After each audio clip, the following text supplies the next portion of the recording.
Hello guys, it's Mr. Lex again.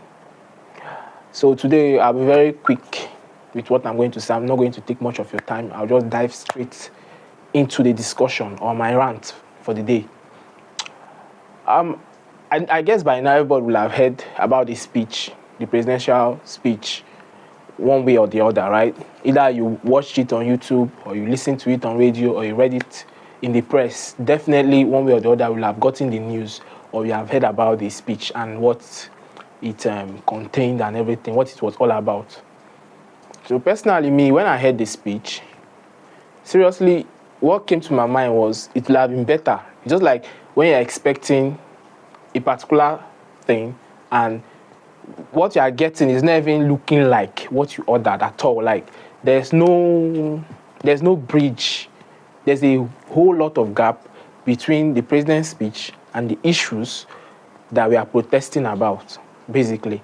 Because in the whole 23 minutes broadcast with a whole 6+ paragraphs of, words, English, I would say, there was no real address of what protesters were demanding for.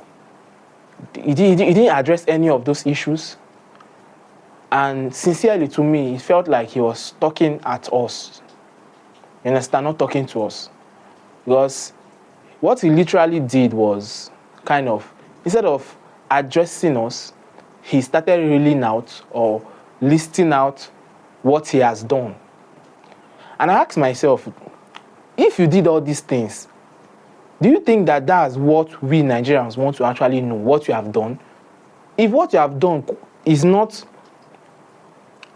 not helped salvage a situation, it has basically made it worse up to the stage that we can't hold it anymore. We are telling you what you are doing is not working, and you are still telling us, okay, this is what you are doing, this is what you did, this is how you applied it. I see that we are not aware of all those things. Most of those things we are really aware of it. That you have given governors certain amount as subsidies or palliative, whatever. You have removed subsidy because of our sake, blah blah blah, and all those things. Most Nigerians are aware of these things that you are doing. But what we are saying is that those policies are not translating to the well-being of the common man on the street. What we are saying is, you said you have removed subsidy. It has not reflected in the price of fuel. It has not reduced the electricity tariff hike. It has not reduced the price of food in the market. These are things that affect the common man. We are not here to speak about policies and things that are on paper, telling us statistics that all these things are paper statistics. We are talking about how is it translating into the life of a common man like me. How has it helped me? You are talking about student loan. How accessible is that student loan? The conditions that are they really accessible to the common man, or you made the student loan for some class of people? Because that's the way it looks like. And we know at least 90% of those people won't be needing that loan. The kind of people that will be able to access those loans won't really need it. Because I don't understand, in a country whereby your minimum wage is not even minimum wage. It's not even like he can't keep a bachelor, sane and healthy for a whole month. Is it 73,000 or 70,000? Okay, 70,000 minimum wage. You buy food. Okay, let's say you are spending, let's say every day, the least you spend on feeding yourself is 2.5. How much is it in a week? How much is it in a month? How is that sustainable? You have not talked about transport. Transport now, the cost of transportation is over the roof.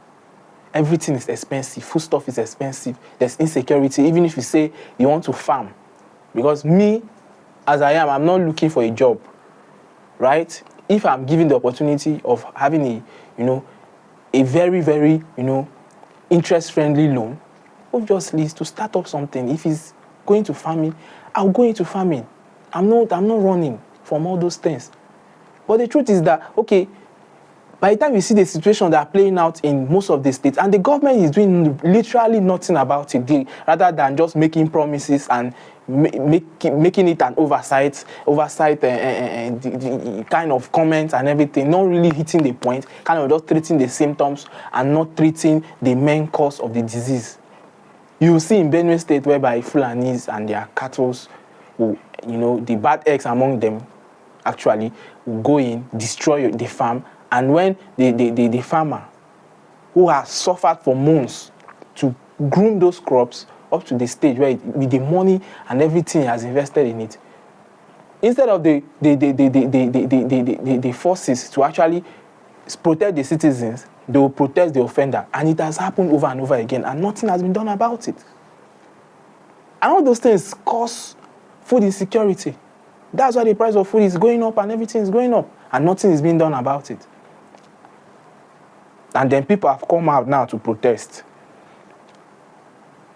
You came out to talk at us, not to talk to us. And you're saying you want dialogue. How is that kind of attitude that you have portrayed, telling us that you actually want dialogue or you don't want to dictate to us? Is it dialogue or dictating that you want to do to the youth? Because I want to understand, sir. Because from your speech, you didn't really address it. It's as if we have been playing on the streets. We have been wasting our time. You were not listening to us. All this why? Because everything you just reeled out are the things you have been doing. We are the patients. We are telling you that the drugs are not working. And you are telling us, this is the prescription and this is what you have been giving. We are aware that's what you have been giving us. But, sir, it's not working. I'm still feeling the pain. I'm still telling you that I'm feeling the pain. You are telling me that you are giving me the painkillers. It doesn't make any sense. It doesn't make any sense. I don't see how you will be the person you are looking up for a solution and then you think you have the right solution that we need. We are telling you what we need and you are telling us what you think we need. It doesn't make any sense. It doesn't make any sense. So the speech basically was out of touch, unsympathetic. It was not empathic at all. It didn't have any connection. I felt nothing. Basically, at some point, I started feeling like it was AI generated, basically, because it was out of touch with what we were really. What you are saying is address for protest to the protesters, but basically you never even mention, you never even really talk about what they are demanding. And then I ask myself again: is it really addressing us, the protesters? Is it really addressing us, the common Nigerians on the street, or is just coming out to tell us his own point of view?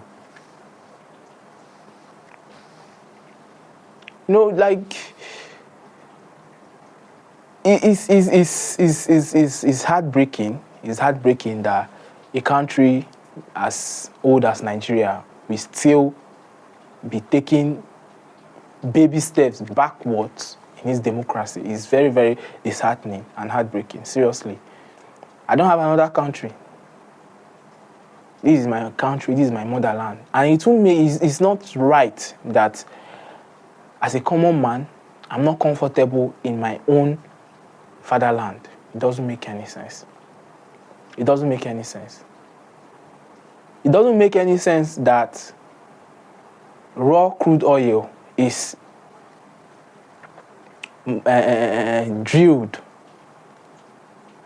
Minerals are mined in my backyard, and then I'm not still able to afford the refined product while the raw materials have been taken from my backyard. It doesn't make any sense.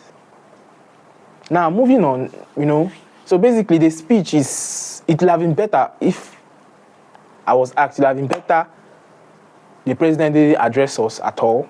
He just kept quiet. He would have just kept quiet than putting out a speech that is out of touch with reality and sincerely infuriating. Because after listening to this speech, it vexed my spirit the more. Sincerely, it didn't bring any cool to my spirit, to be frank. So moving on, there are things that I wanted to talk about, Now I've seen a repeat of what happened during NSAS trying to repeat itself. Now, although in a different kind of way, but it's very similar, where the government will try as much as possible to demonize the protest, you understand? Demonize the demands and kind of defend themselves against the citizen and make themselves a victim and make the citizens the offenders. Because that's the way it's going. Because in a situation whereby peaceful protesters will come out to the stadium, MK Abiola Stadium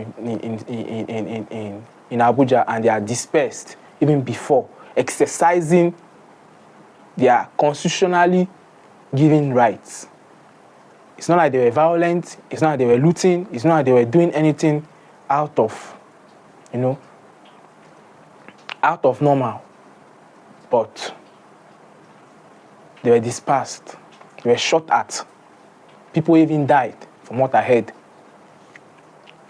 It doesn't make any sense. It's all these things that will now make the protest to morph. You see cool people that came out, cool-headed, to actually just vent out and ventilate, their anger, their frustration.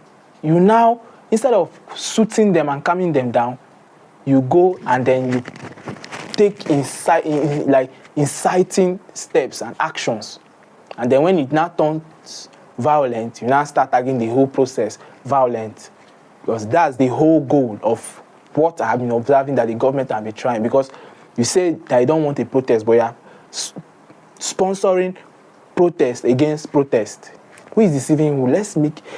Sometimes I look at Nigeria and the elites, and I ask myself, is it that they knowingly do all these things, or they are just blind to how, I don't know how to put it, I don't know whether to call it dumb or how kind of stupid they make us look outside to foreigners. It's painful. It's really painful. So over and over, so I didn't want to react to the speech immediately on Sunday, because had I done that, I would have said a lot of things that maybe would have put me in trouble at this moment. I'm my kind of person. I don't like talking out of emotion. I like being factual, especially when I'm putting out something in the internet space, because the internet never forgets or forgives. It's always going to be there. So I had to, keep quiet and digest it fully. Try to rationalize everything, before actually coming out to react to it, which I have just done. And I believe my expressions and my opinions is shared by many common Nigerians. So in reaction, I've watched many reactions, many interviews on TV stations and all that, And I've been hearing people saying about the issue of subsidy, that before now, all the presidential candidates have been saying they will remove fuel subsidy, that the citizens have been clamoring for this removal of fuel subsidy and all that. Now, I want to say something. It's just like a doctor saying you have a toothache, right? And you have been taking painkillers. Now, I'm going to stop giving you painkillers because I've seen that the painkillers, you are becoming addicted to it and it's not good for your health in the long run, right? Just follow me here now, right? That it's not good for your health, it's destroying your nervous system and everything, right? And he removes it. He stops giving the patient that painkiller without actually addressing the main issue, the cause of the problem, why the patient needed those painkillers for.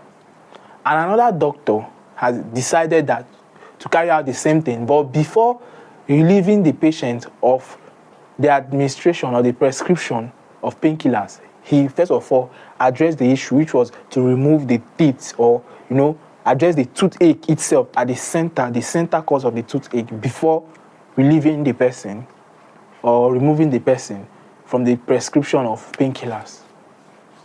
That was the same situation with the fuel subsidy. Nobody is saying that fuel subsidy is doing so much good to Nigerians, right? We know that there's corruption and some people are benefiting from it. Yes, it's something that is very obvious. Everybody knows that. But though, just like the painkiller were damaging the nervous system, they were playing a good functional role that was actually keeping the patient comfortable. Fuel subsidy was keeping Nigeria comfortable. At least it made life affordable. Let me not say comfortable, but it made life kind of, better. I think manageable for the common man. Yes, it made things affordable for the common man. You could buy fuel, you could travel, on public transport because they were cheaper and everything. You could buy food stuff. But now, we have removed this fuel subsidy without taking into account the after effects, without putting into consideration how it's going to play out, without taking, corrective and preventive steps that will cushion the effect of the removal of the fuel subsidy. You just came in, even before you formed your cabinet, the first day, fuel subsidy is gone. Now, I know that many will argue that during Buhari's government was when fuel subsidy was removed. We all know in Nigeria that many things are not what they are supposed to be, but what they are. What do I mean by this? Yes, fuel subsidy may have been removed, you understand, during former President Buhari, right? But it was all on paper. It was not really yet applied or in motion per se. It was President Tinubu that now put it in motion. You understand? At least from what they have been saying and from what I want to believe they have been saying, right? Now, it won't make any sense that you came in without due consultation, nothing to nothing, you remove the fuel subsidy, you didn't take preventive steps to cushion the effects, and now it's playing out. And on top of that, you now floated the naira. That's where the whole thing, because it's just like, first of all, you remove, okay, let's say you remove the tooth that was causing the toothache, and then you removed the painkillers at the same time, now leaving the patient in pain. That's what we're expressing in Nigeria. It is very, very insensible. It's very, very out of touch. I don't know how to put it. I don't know the right words to use, but it's not reasonable. It's not sustainable. And on top of that, what is making me more agitated about this thing is that the government seems to be out of touch. The government seems to be kind of dictatorial. They don't care about our feelings. They don't care about what we think. They don't care about our opinions, our point of view.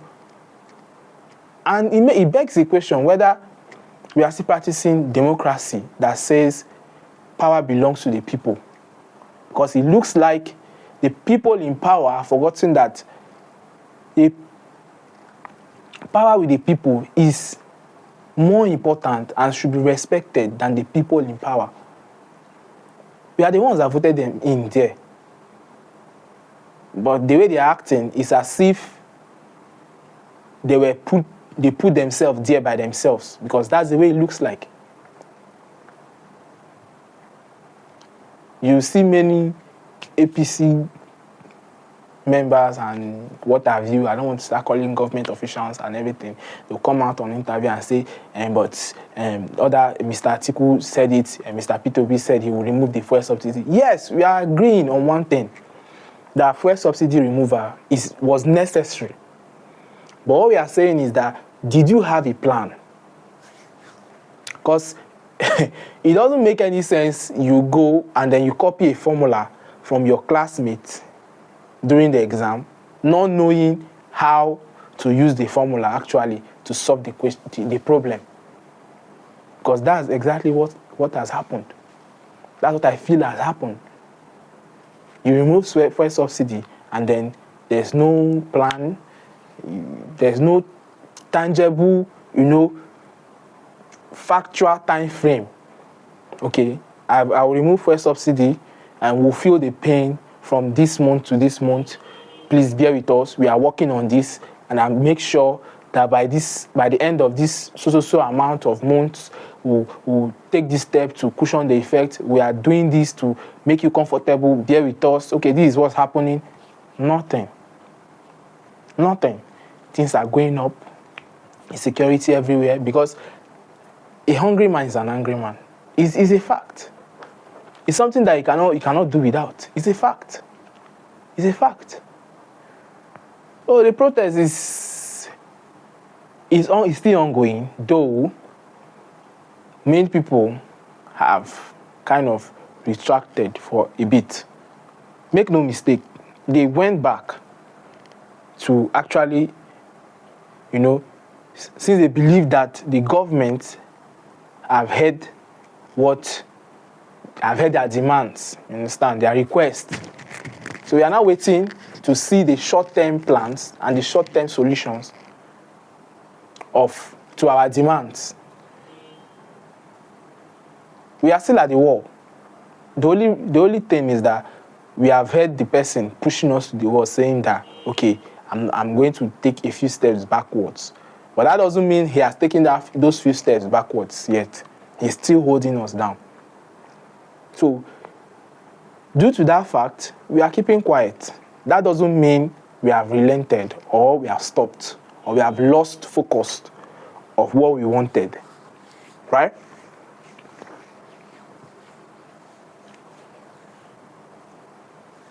So that's that. And then over the weekend, or was it this week or over the weekend, I heard something about some bigots. Yes, I'll just have to put it that way straight up, because that's the English dictionary, definition for those kind of people, those anti-tribal people, right? That don't believe that Nigeria is one, and that a Nigerian is free to do business and live and cohabit every part of Nigeria, right? As a Nigerian. I heard over the weekend that some few people in Lagos, came out online on broadcast, created Twitter space call, saying Igbos must go. That Igbos must leave Lagos, and all that. Now, it brought me, it kind of like struck the chord in me, because now, is it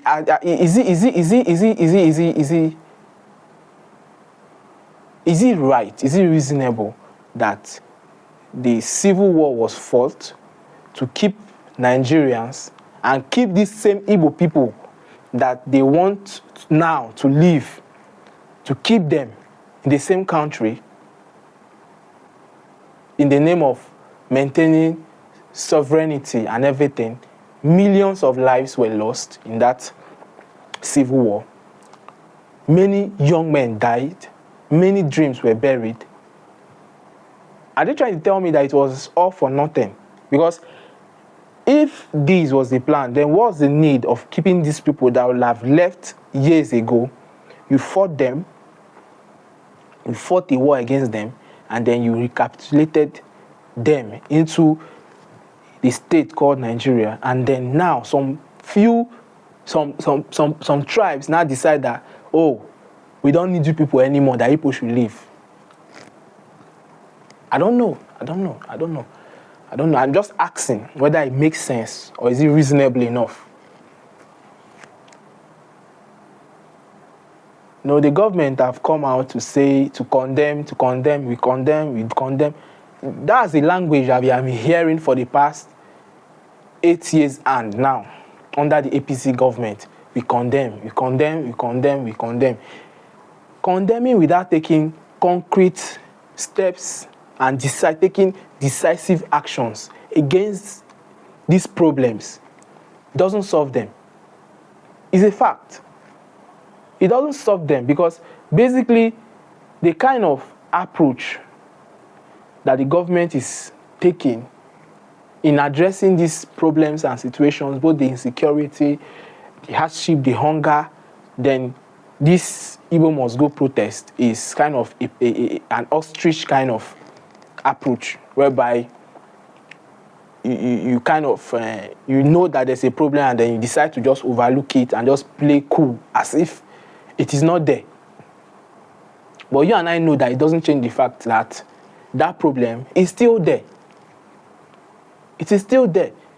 It really pains me as an Igbo man, personally, that my grandparents, my great-grandparents, able young men died in a war to keep me in a state called Nigeria, to still be called a Nigerian today, and then a group of people will come out to disrespect and desecrate the sacrifice made by those people, those gallant soldiers, both fighting to, go out of Nigeria, and both those that fought to keep the tribe or the eastern region as it was in those days, in a Nigeria that we are in today, presently. It really pains my heart. It really pains my heart. It really pains my heart. How short-term memory people can be. It's not really good. It's really, really sad. It's heartbreaking. It's heart-wrenching. Seriously. It's heart-wrenching. And then, zeroing in, because I know that these sentiments did not start today. If I can recall, a special advisor, or is it media aide? I don't know. I think his name was Mike Onanuga or something. I don't know. And he's still working with President Tinubu up till now. He said, quote and unquote, during the last election that the Igbos have no business in determining the politics of the Yorubas. That statement alone is a very, very tribalistic and bigotic statement to make, because that statement polarizes these two tribes. It kind of separates them, because if the Nigerian Constitution says that every Nigerian has a right to live anywhere, do business anywhere, and in any part of Nigeria, and this Constitution was fought for, blood was shed to keep these same people, and then you wake up and now start saying that Yoruba are different from Igbos, so we are not Nigerians anymore. So it begs the question sometimes as an Igbo man. It makes me ask myself, like, and I have to say something now. I don't think there's any tribe in Nigeria that's, struggled so much, that sacrificed so much to be part of Nigeria, whether willingly and unwillingly, today. I don't think there is any. I don't think there's any tribe. You can verify it. You can prove me wrong if there's any that have sacrificed as much as the Igbos have sacrificed for this country. I don't think there's any tribe that's contributed so much to the economic and outright development of Nigerians as it is today than Igbos. You go to business, they are there. Which part of the economy will you not find an Igbo man, or which part of the country will you not find an Igbo man doing something that is profitable generating revenue and making that place better than he or she made that place. Which part? Everywhere you go in Nigeria, all over the world, you see them there. It's so unfortunate. It's so unfortunate that at this point in time, our democracy, our country called Nigeria, is going backward. Still ruminating on issues that should have been dealt away with so many years ago. It's a pity. It's a pity, really, that Lagosians will come out now and say Igbo should leave. Where was Lagos when Igbos came in? Where were those people that call themselves Lagosians, when they came in the 90s, 80s, 70s, came to Lagos? Lagos was swampy area where they were sand filling, investing, training, building structures that accelerated the economic growth of Lagos. They are still, I'm not saying they are the only tribe, but they played a majority role in making Lagos what it is today. And they are still playing a major role in keeping Lagos what it is at the stage, or what it seems to be today. Many of the houses, the estates, the investments, the companies, the industries, the businesses in Lagos are owned by Igbo men. Make no mistake, you can prove me wrong if I'm saying something that is not reality. Sorry about that. You can prove me wrong. So it's really, really sad. It's really, really sad.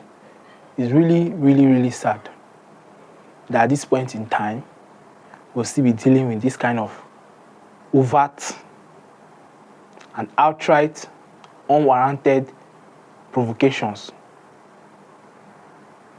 from certain regions of the country called Nigeria. It's very unfortunate. It's very unfortunate that somebody will come out on a Twitter space call and be saying that the lands that Igbo people bought have expired. Then I ask myself, is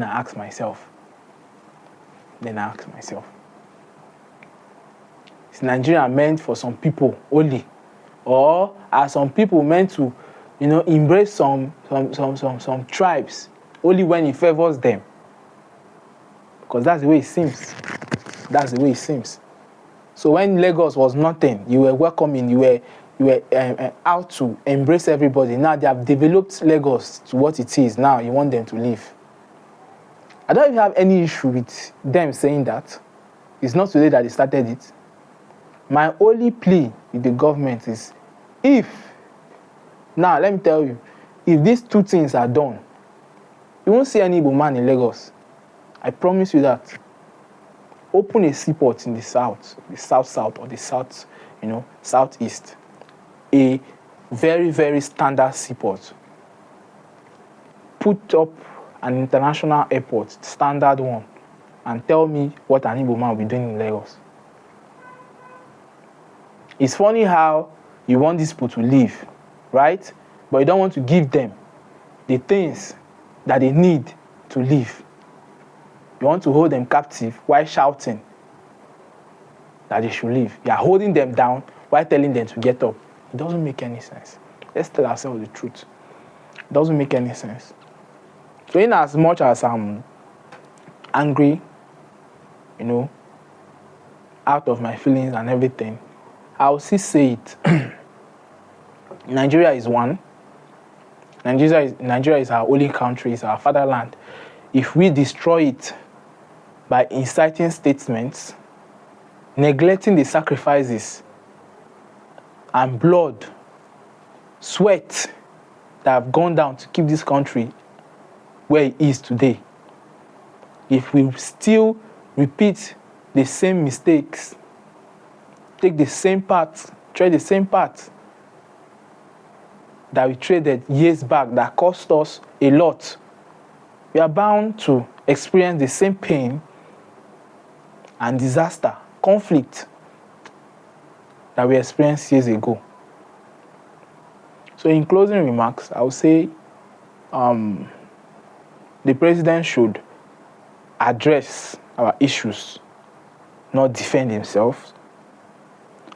And then I plead with the government to actually carry out a thorough investigation, set up a panel, fish out these ethnic bigots and deal with them decisively, use them as scapegoats, use them to set the example for other people that will attempt to try it. Because it is still in this same country that some people that wanted to leave were not allowed to leave, stating that they were threatening the sovereignty of Nigeria and everything. They were clamped down and everything. It was very efficient. And then some people have come out again to start the same process.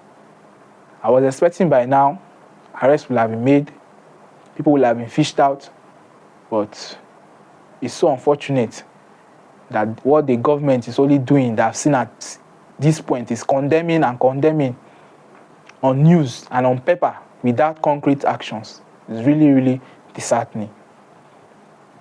So with this, I will end my rant with these few words, that in as much as the country is hard, things are not going well, we should have faith. We should have faith and keep on hoping that Nigeria will get better, and doing our own, individual little parts in making Nigeria a better place for us all. We should do our little best. Doesn't mean we should see what is wrong and keep quiet. No. But we should be very civil, very law-abiding in voicing out our demands and our frustrations. So with this, I will leave you. See you people next time on next broadcast.